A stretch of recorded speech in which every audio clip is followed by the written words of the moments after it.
I wanted to create a forum in which to speak about things that are interesting me at the time, in the present moment, and realize that a lot of the conversations that I have with, self and others are constructing my reality and informing the artistic decisions that I'm making currently. During my YouTube residency, I've been trying to, I've been trying to do a lot of things. One of the things I'm trying to do is sort of break through a sort of artistic block that one can have by trying to be perfect, trying to edit, having like a kind of cult of like, I have this amazing camera, and break through that and really reference a kind of, I think, very romantic ideology that I have about art making, which is it can be made in a shoebox. A painting could be made on a bottle cap, and that so much can be done with so little. To always quote my friend who's always telling me about Thomas Hirschhorn's quality no, energy yes. And so my YouTube residency has been about wanting to sort of debunk a lot of ideological and aesthetic myths of art, and I certainly didn't want to add to any more shellac turds that are out in the world, and really wanted to ask myself what can be possible with art. Now, I guess I'm not even the place I think I'm making art. I actually think what I'm doing is a kind of care of the soul, the psyche, the self, which I think is now my projects was definitely influenced by Jung and by lots of by using sort of tools of psychoanalysis to look at myself. Sure, we all have problems. Everyone's got problems. But I felt that some of the things that were happening in my artwork were reflecting things that were happening on a deeper level. And I really needed to look at, like, how close in line were my ideas about pedagogy, which are just ways of teaching, alongside what I do. What do I do? And realizing that I'm in a certain kind of gap, and that I want to teach on a certain level with what I do in my work, and yet I'm in a position where I'm not teaching. I'm currently not in the space that I think I belong, given my experience. So I thought that I would take time out from my, I'm just gonna make a video with this character, I'm just gonna explore this idea, this affect, this sensation, this departure, this deconstruction, or I'm just gonna have fun, or I'm gonna work with others and help pull things out of them performatively. Ultimately, I really believe in this Jungian idea of active imagination, delving into one's fantasies, delving into one's, like, dreams and these visual associations, this sort of pursuit of the image, like, really going into a fantastic space and creating in there and not judging it. And so I've been exploring this active imagination, which means, like, yeah, energy, yes. This idea, sure, I'll do this idea. Someone tell me what to do. And I've been asking people, give me your ideas and I'll do them. Not really interested in if it's good or not. I'm not really interested if it follows in a line of aesthetics. I mean, obviously it does. I've been trained as an artist. That might also need to be, let's throw that out. Yeah, as one of my third grade students asked me, when did you become an artist? Good question, I said. How does one become an artist? So actually, art isn't interesting me right now, actually. And I think, and it's not really aesthetics or politics that's interesting me right now. Right now, what's interesting me is the therapeutic arts. And I'm getting more and more interested in what's possible with the tools of art in terms of personal transformation. Because honestly, like, sure, be an artist your whole life. Well, you know what? I know a lot of people just stop making art. Life happens, things happen, and they stop making art. Why is that?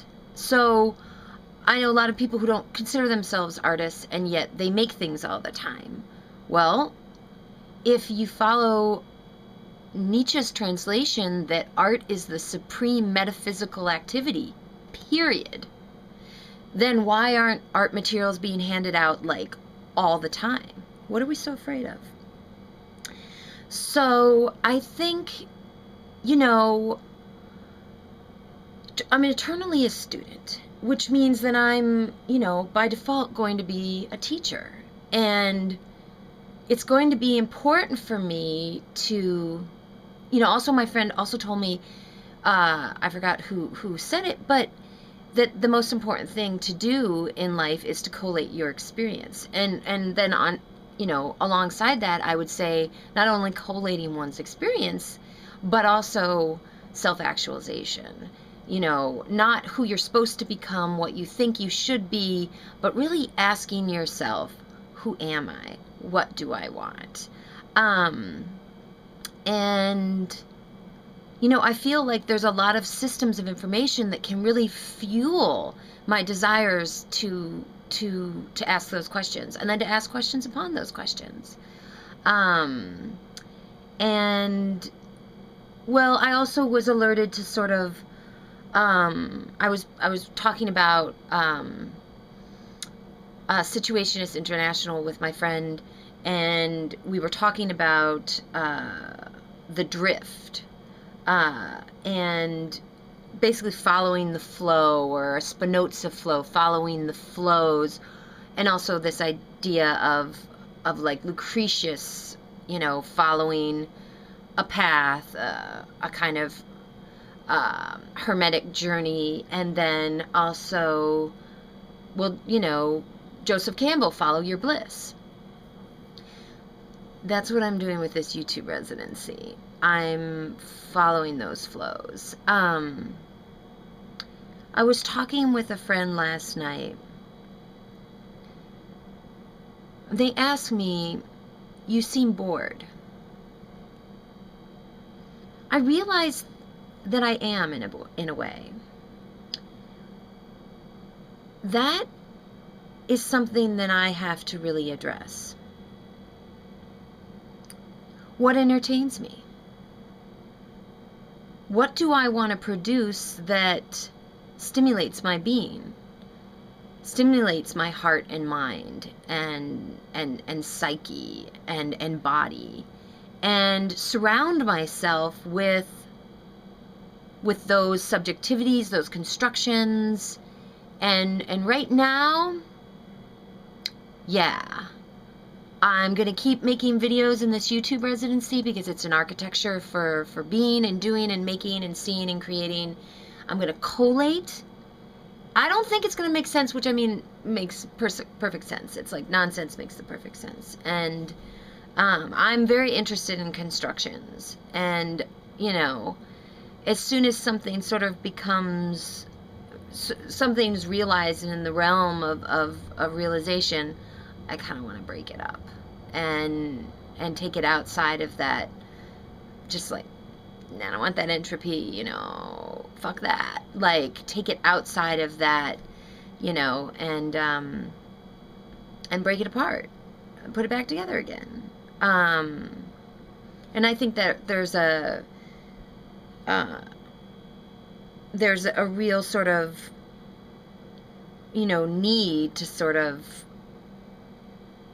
look at everything now and break it up, actually. And while I'm doing that, like smashing these perceptions that I have, I think, well, first I was like, well, I just want to synthesize things. It's all the synthesis and some kind of golden braid of like what. I'm like, actually things are getting more complex and they're diverting more and there's more scope and there's more breadth and there's more there's more space, and it's smoother, and it's, you know, and yet it's striated, and it's transversal, and it's expanding. And I thought things are going to get easier. I thought they were going to, like, you know, and instead,